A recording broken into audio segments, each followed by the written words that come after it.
Hi, everybody. I decided to go ahead and make a little video regarding formatting of references because this is an inconsistency that I've seen for nearly everybody in the class, which tells me that it has something to do with my teaching and not with your learning. So I'm making an instructional video for you to view, and I'm going to kind of do a think aloud as best I can. I think it might be helpful for some of you who are struggling to understand how to format some references and also maybe not understanding the comments I'm putting on your papers when I'm grading them. I'm hoping that the combination between my comments on your paper as well as my demonstration and think aloud will be helpful for you. And if not, I invite you to come to office hours. I'm going to hold them again on Wednesday, and I can clarify anything that you might have as far as questions. So I'm going to share my screen to a document that I've prepared.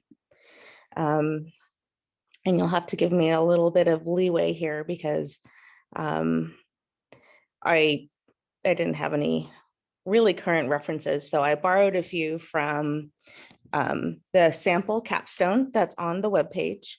Not on the webpage, on our class page that Dr. Albrecht shared.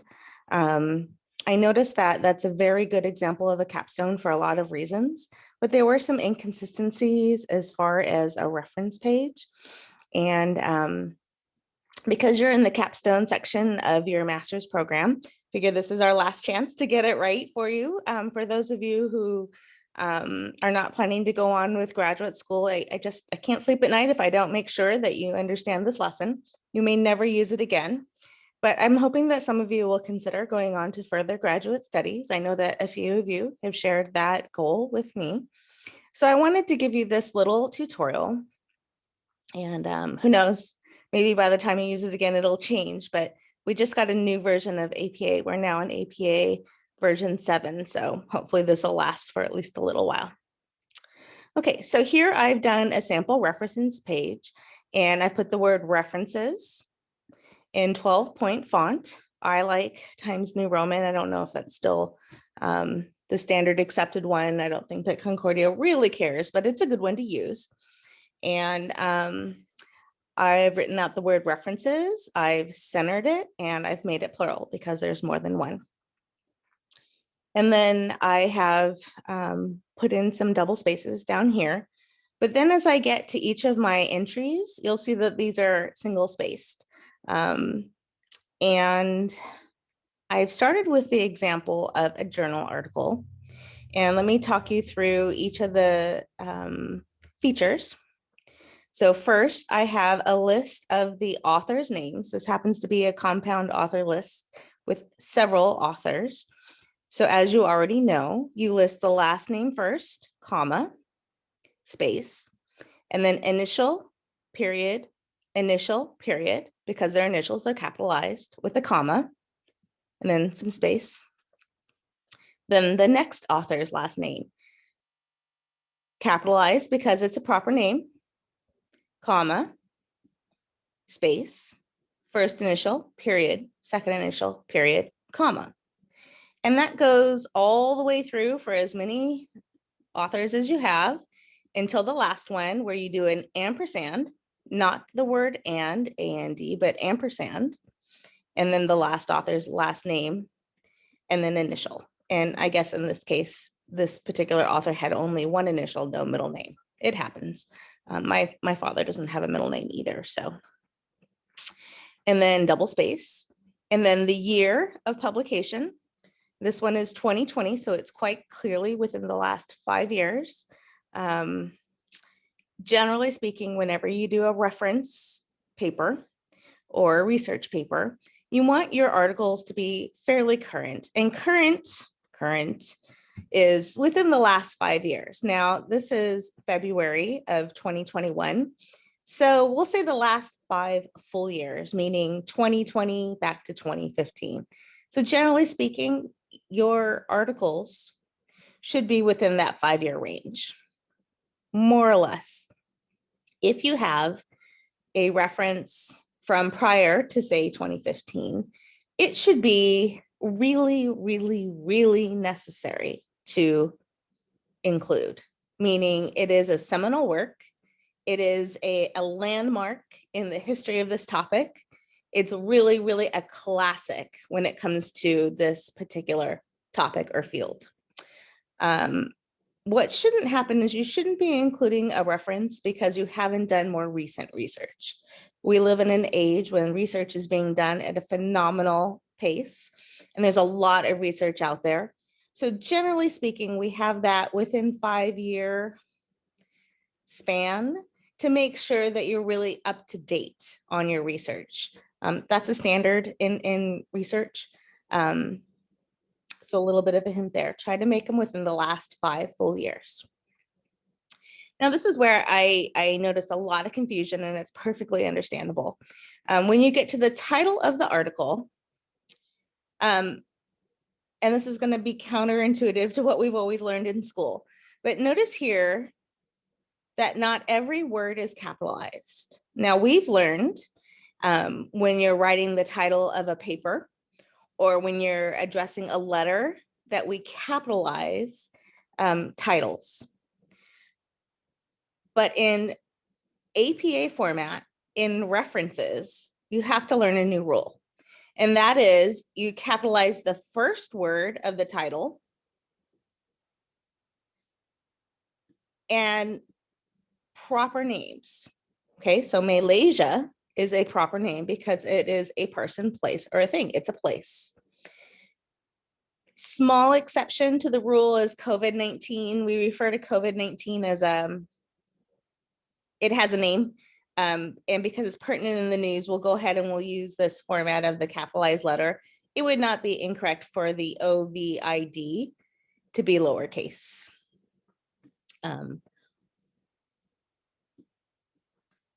That being said, the other trick to this rule is noticing here that you have a colon.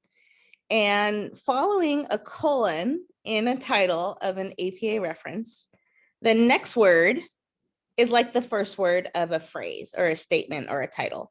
So the word immediately following a colon or a semicolon or a period, any kind of punctuation mark would be capitalized. So in that case, you have a capital A, but everything else is a lowercase. And I think I indicated on your papers, all lowercase. That's what I mean. I mean that every word in that section should all be all lowercase.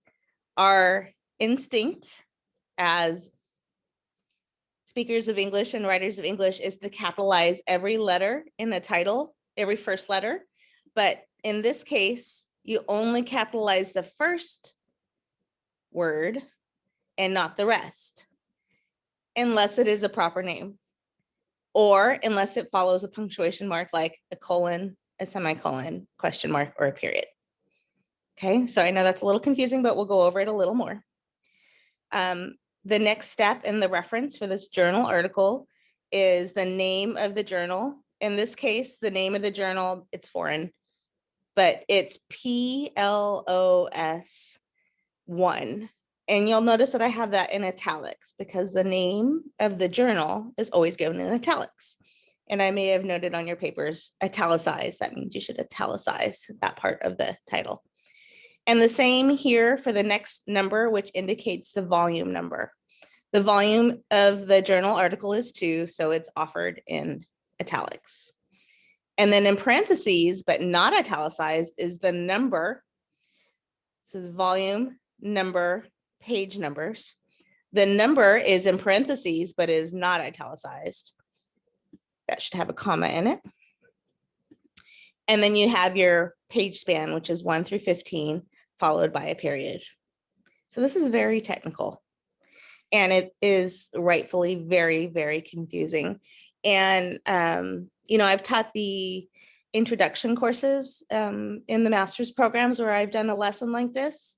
And, you know, it occurred to me because so many of you are struggling with this formatting piece is that maybe your instructor didn't do this somewhere along the way or didn't deduct points for it as you went through. So that is a little bit about the formatting for a journal article.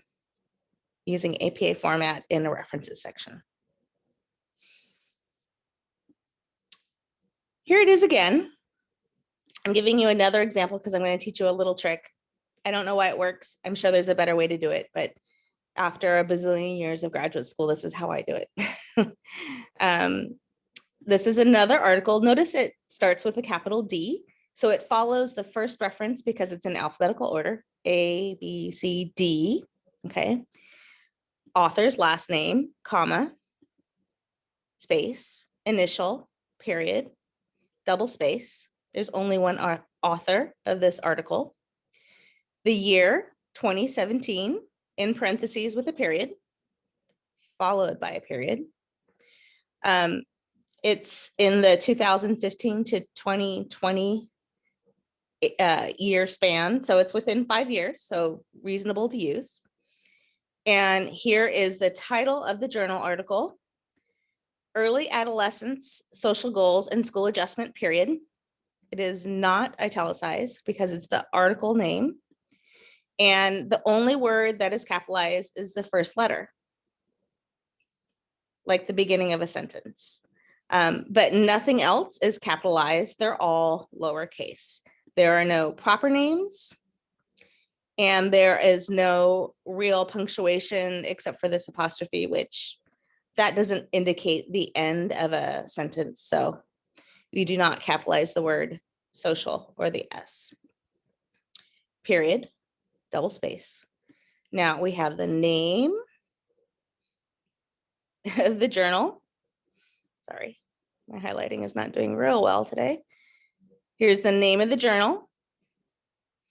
It is all capitalized except for the minor words, because we're not talking about the title of an article. We're talking about the title of a journal.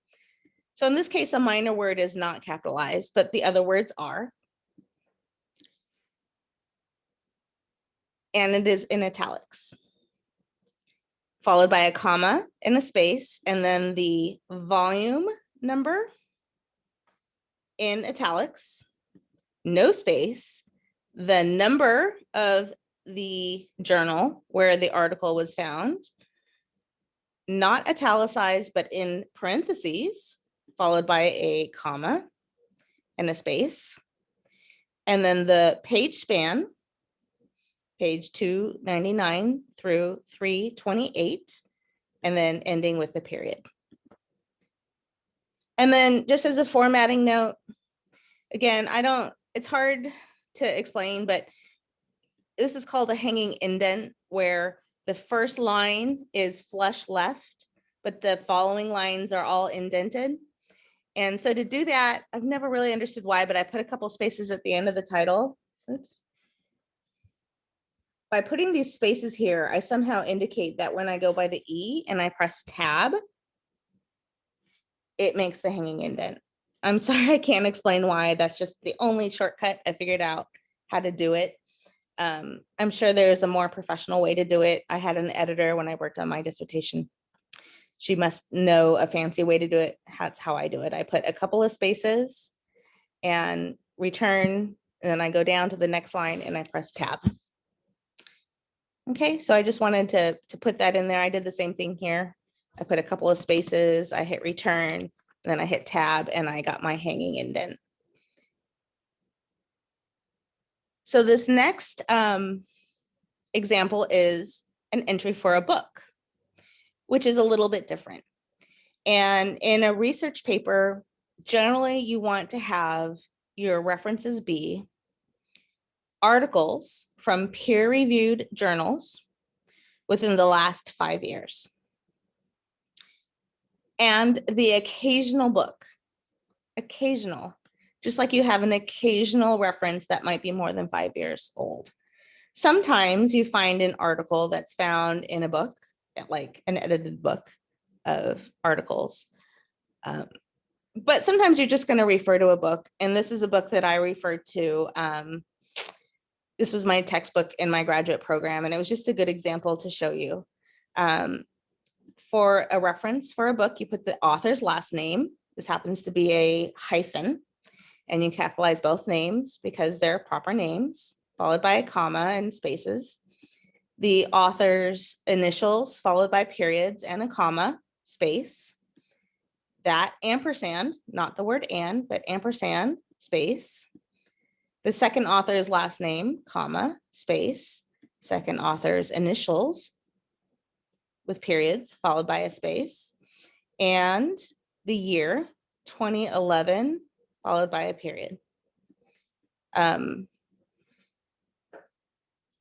think my reference had to do with a term that had to do with qualitative research.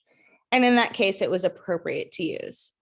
Now, the title of a book is italicized.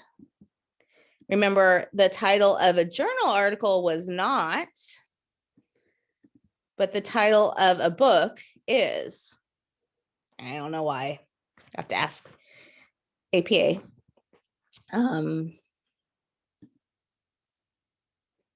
So the title of the book is offered in italics, and only the first word is capitalized. Again, the other major words of the title are not, they're lowercase, counterintuitive to what we were taught in, say, third grade when we were writing our first essay or paragraph.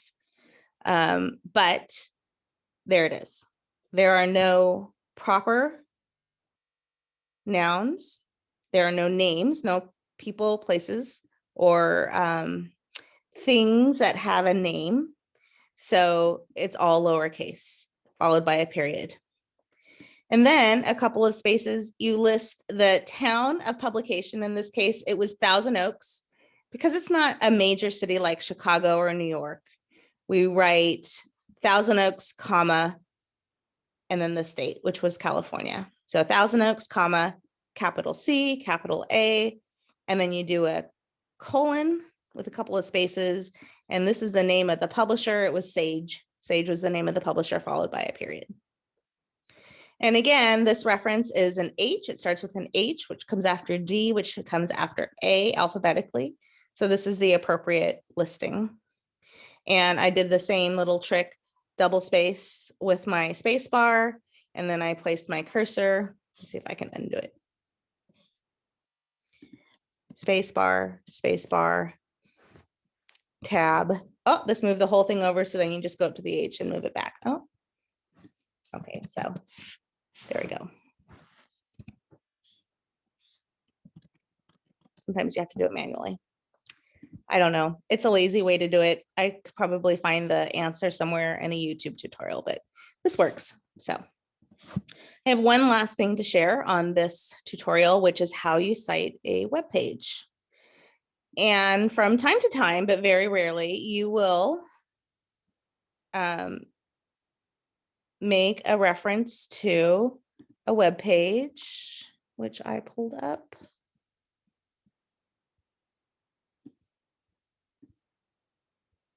Here we go. Let me clear this out a little bit.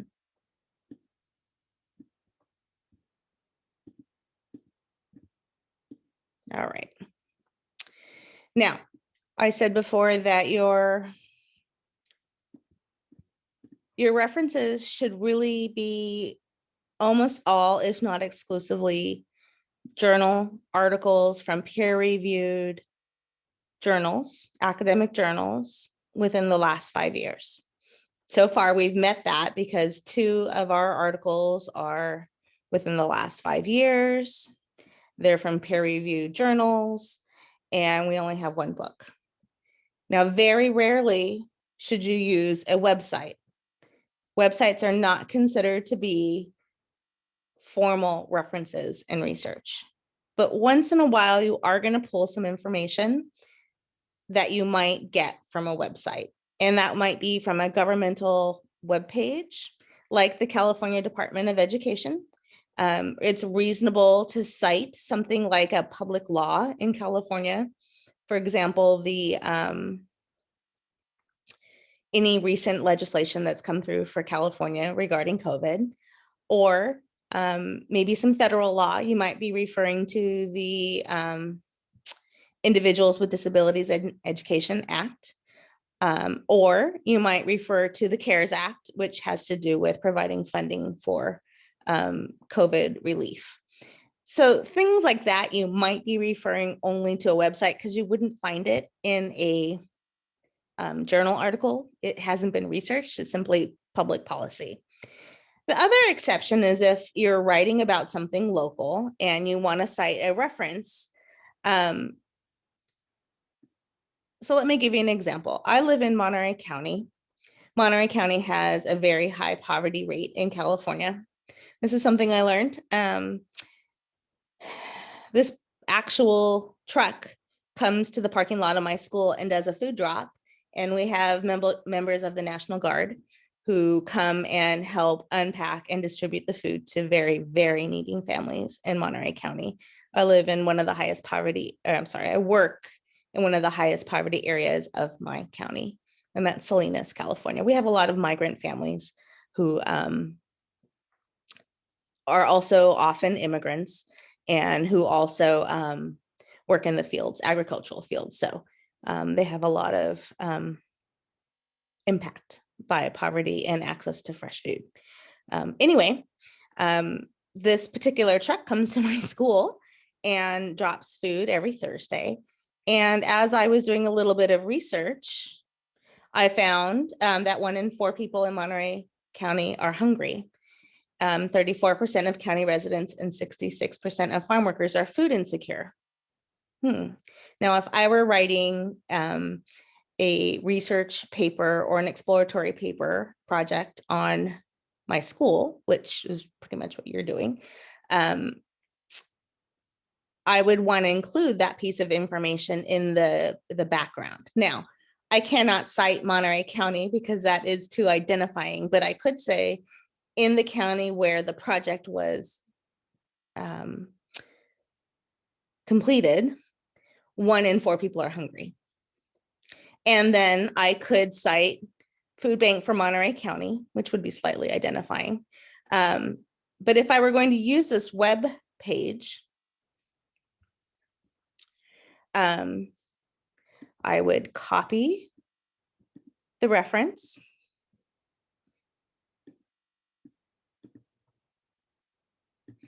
And I'm going to list it here as the author of the web page.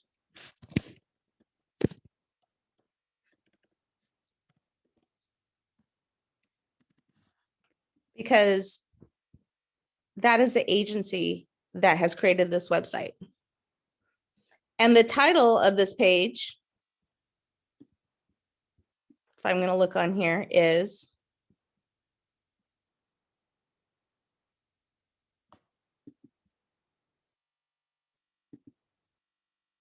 Hunger in Monterey County.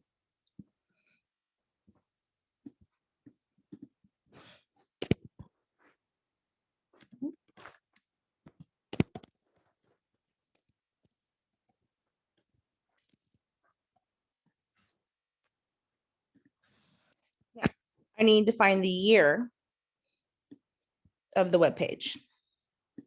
We don't need that. To find the year of the web page, you scroll all the way to the bottom.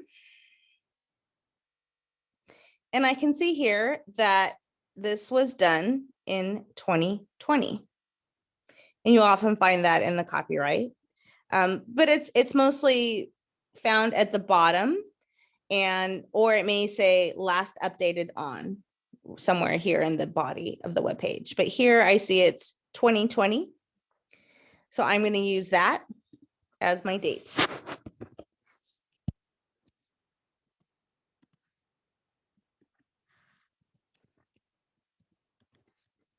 I'm going to say retrieve from, and then I'm going to list my web page, web address. Let's call it a web address with a period.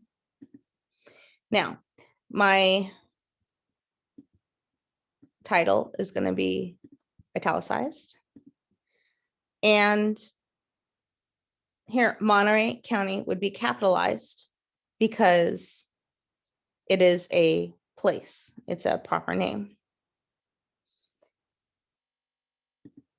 Okay, now space, return. There I have my hanging indent. not intent, indent. And because it starts with an F, I need to move it above and put it in alphabetical order. There. Okay, so I've given you an example of a references page with formatting. Font 12 point, please. Alphabetical order. Single space. Pay attention to the parts that should be italicized or not italicized according to the APA guide. Right? Oh, you can't see it because of my green screen. This is my publication guide. Yeah, there we go. Because it blends in with my sunrise, my sunset. I gave you the example of an article, a journal article that has a colon. I gave you an example of a journal article whose title does not have a colon and who has only one author. I gave you the example of a web page, and I gave you the example of a book. So you can use this as a reference point. I'll share it along with this video, and I would refer you to this in case you need a little bit of an explanation.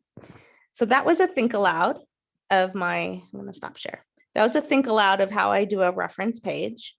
It isn't easy to understand, but sometimes having a guide through the process helps explain comments, or it's just another way to understand. You could look at a capitalization formatting video that you find online. If you do, be sure it's for the APA format version 7. This is just one that I've done. And if you want to work through a couple of examples of these, we can do it during office hours on Wednesday. But I will ask you to actually do it rather than doing it for you. I've given you corrections on your papers if you needed this guidance. I think the next best step is for you to practice through. We could do guided practice and independent practice, but hopefully this will be helpful. So if it is, please let me know. If it's not, you can also let me know. I'm perfectly fine. Always looking for better ways to instruct. But as I said, if you're struggling with this, it's okay. I maybe assumed that you had gotten a little instruction around this earlier in your Concordia program or previous programs. It's okay if you didn't. And just know you're not alone, that this is something I saw pretty much across the board. So if you're all struggling on something, that really reflects our teaching and my teaching rather than your learning. So I hope this helps. And I look forward to seeing you during office hours on Wednesday.